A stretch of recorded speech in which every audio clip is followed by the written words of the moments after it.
Yo, what's good, y'all? I'm back. This video gonna be a little bit different.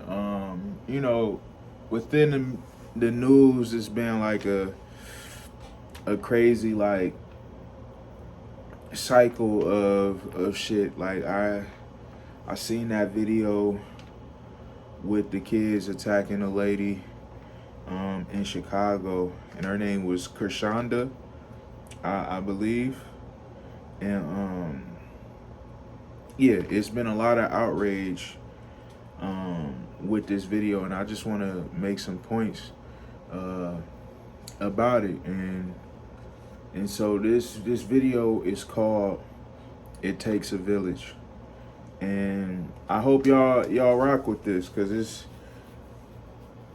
it's a lot of things that I'm gonna talk about. Some people may agree, some people may agree to disagree, and there's gonna be some people that just outrightly disagree with it, and it's cool, but um yeah, and I want to say, like, I do think to a certain extent, like, the kids should be held accountable for the things that they did. um Definitely don't think they should be um like killed or in anything like that, but it's definitely um some things that need to happen for them. I'm not really here to talk about what should happen to the kids, but something should happen. But I think that these kids are a reflection of our community at large, um, and the term "it takes a village to raise a child" just comes to mind when I um, seen the video. So whatever you see in these kids, it's in these kids that you don't like, it's a reflection of not only the Chicago community but our community as a whole, in the hood of America. And here's why I say it takes a village to raise a child. Okay, right? So parents aren't raising their kids for 24 hours. In America, most people are working five times a day, which is, um, you know, probably 8 hours for the most part. And for most people, for a lot of people, they work in way more hours than just 8 hours to support a household for kids.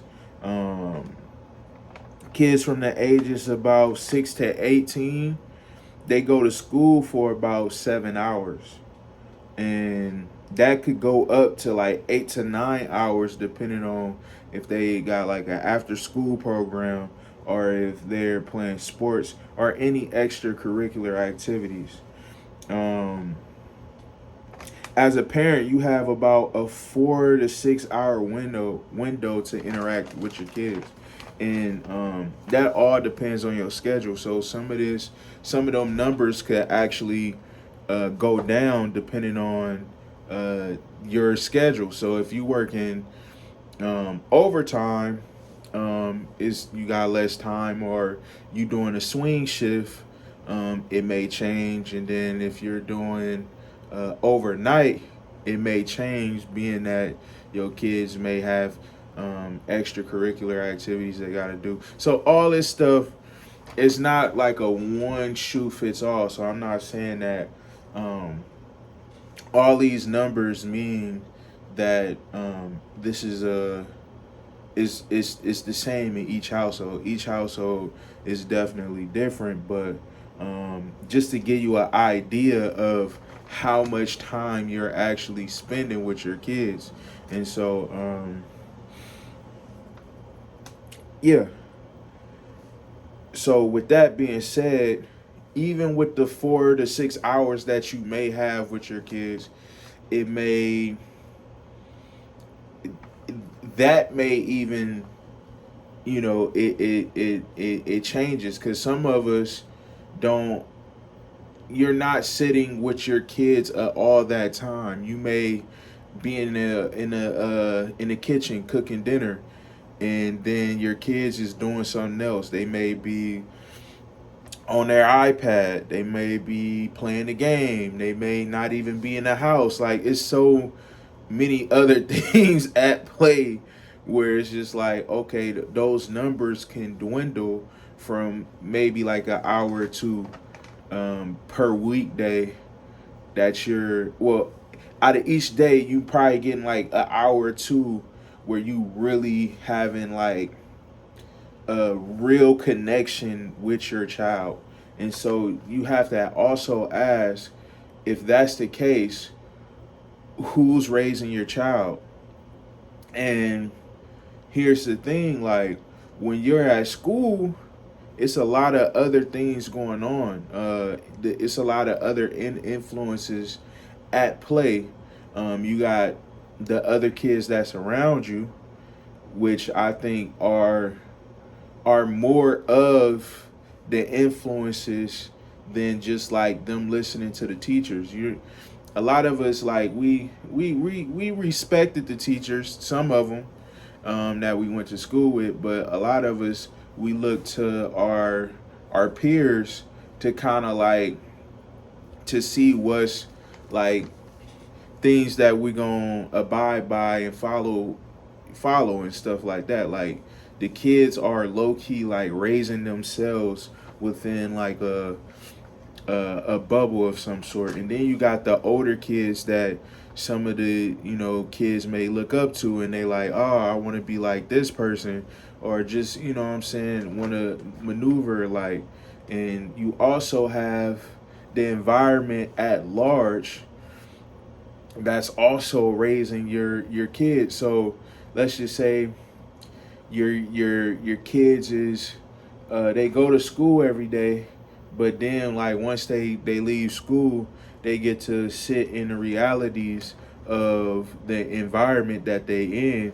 Those things also influences how they go about their day. So if you seeing a bunch of negative shit once you leave school, once you leave your house, those things are raising your kids, influencing your kids. Um, so it's so much stuff at play where it's like, yes, you may be raising a child, but at the end of the day, your village, your environment is very important to the development of your child, and all these things will eventually have an outcome. So, you know, and then on top of that, we have also not only just the environment, the schools, like I said, the you got the hood, whatever comes with that, but then you got the extra layer of the internet culture and all this and all that comes with the internet that is also influencing your kids. And it's not just influencing your kid, it's influencing the other kids at large. So you see, like, you know, it's some parents, they not even um they not even teaching they kids about the Skrilla song 6-7, but somehow it's basically gotten into the ecosystem of all these kids, and we wondering like, how the hell did they learn this? But you know, it just shows you that um you know, all it really takes is a few kids that, you know what I'm saying, they parents not really paying attention to what they doing, and they just allowing them to do whatever they want, and then they take that and then they bring it into the culture of the school, and it just blow up. And we just be wondering like, how the hell do you know this? Like, you didn't you know, I didn't teach you about this. But you know, this is why I say It takes a village. Um, and also, like when I think about it, like when I grew up around a lot of different things. So I'm gonna go with the negative first. So you had, the pimps, you had hoes, you had gangsters. I grew up around robbers. I grew up around, thieves, all types of stuff. But on the other hand, I had like, the teachings of my grandparents, my uncles. I had, my cousins. Um, all of them wasn't always positive, but for the most part, more positive than negative, as I remember. You had all these influences, but you know, as I got to this point, you got to realize that all these influences create the human being that y'all see today, and also people at the school. So I had like male leadership with people who were at the after school programs, just they're kind of giving us game, coaches, um, a lot of people have invested time into me to get me to this point where I am today. And that's pretty much every individual on the planet Earth, unless you just living in the middle of the nowhere raising your kids. And that's just not the reality for um most people on earth right now. It's not the reality. That's like a small minority. So um yeah, once you start to think about it like that, it's like, damn, it's a bunch of influences that got us all where we are here today. um One thing I think we could do a lot better so we don't have kids attacking adults and things like that is mentorship. I think mentorship is very important, because like I said, a village raised a child. So we need more people that look like me and other black men out here to just lend a hand in building up some of these youth. Um, you know, I get it. Like it's tough, especially when you feel like you ain't got yourself together to give out game and stuff like that. But the best thing for the youth is really your time. I mean, we could give money to a lot of these different programs to these schools and stuff like that, but time is way more valuable than just giving away money and stuff like that. You got to really get in there and do something uh, that could really help. Um, Also, I think uh, extracurricular activities. You got to make sure that your kids is actually building towards something. Don't just let them sit and have hella idle time to do nothing. Like that's a recipe of of these type of situations with Korshanda, and because like I said, it's so many influences going on that is liable, like you're liable to get yourself in trouble, especially in some of our environments where it's like the hood.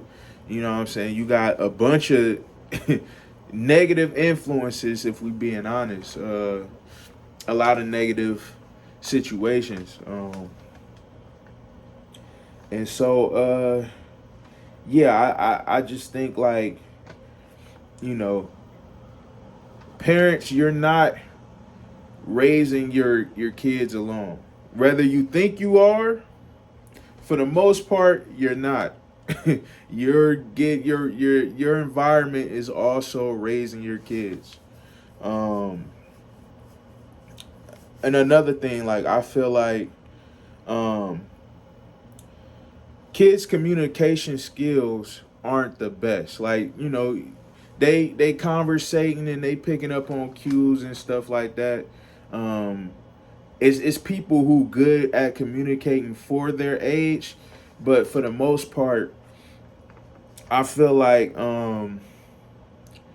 uh you have to be like a person, a curious person, to draw out what's really going on with the youth. Like my cousin, he told me a situation about him kind of like running into a young dude who was just like mad, but he didn't know how to communicate these feelings, and so it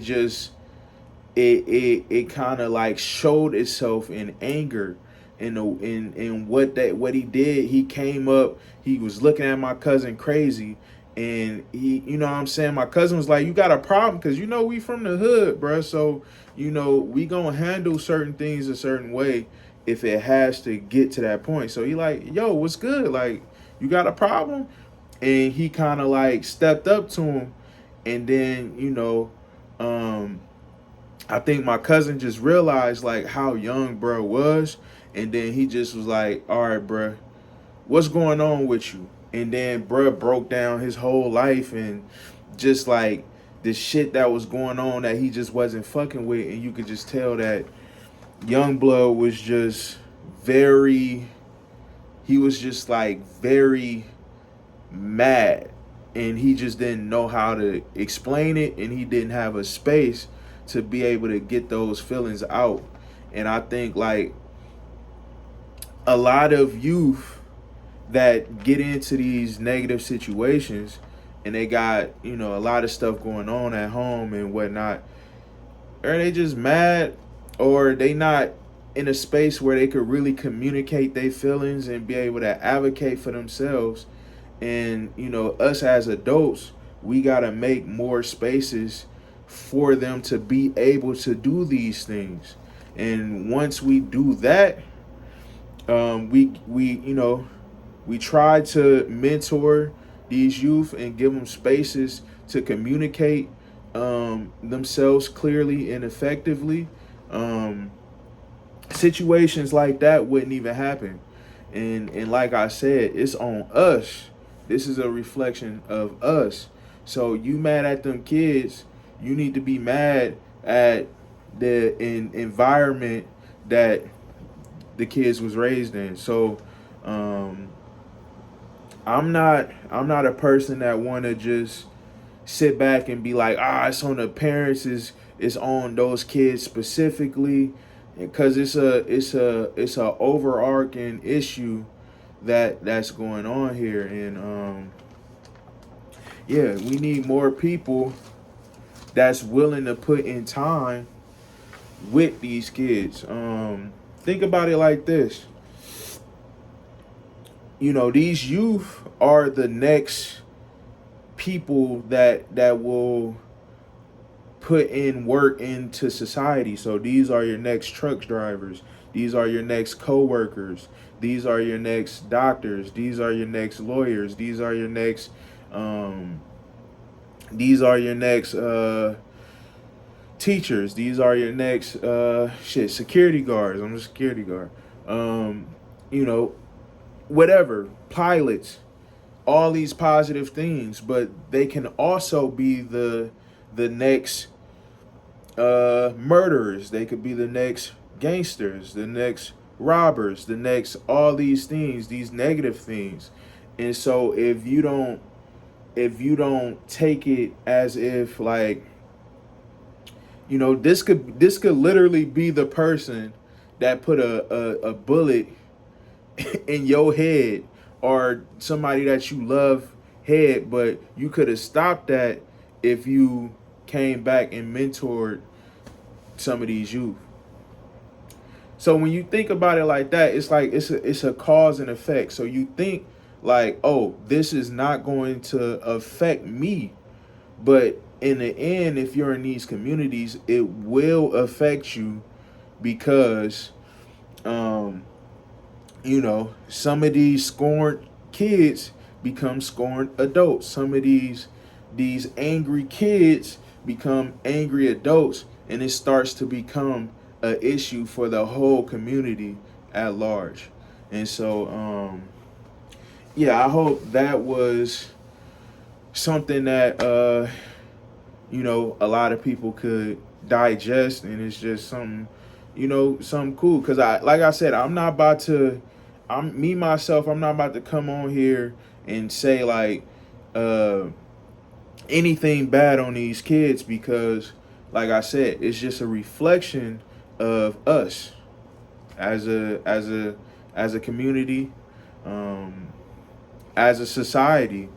Um, so if we want it to get better and we don't want to see stuff like this happening, um, I hope this could be like a call to action and make it so we could build the system so these type of things don't happen no more. Um, but yeah, that's my thought on the things. I definitely still feel for what's her name, Krishanda, being that she had to get did like that and kind of get showed in that light. Like, I don't think nobody wants to get beat up in front of all these people, because it was a small crowd, but now it's been leaked to millions of people. So that's a lot on a family, and I hope she doing well, um, and able to heal from that situation. Her son too, um, and I hope the people of Chicago won't go too hard on the kids, because like I said, it's us. It's not the kids. Don't just sit there and blame it on the kids because it's easy. It's us as a community, and like I said, it takes a village. If it's positive, even if it's positive or negative, either way, the village will raise your kid. And this is why we must take steps to become better people, so we not negatively raising up these kids. But yeah, I'm out. Let me get up out of here.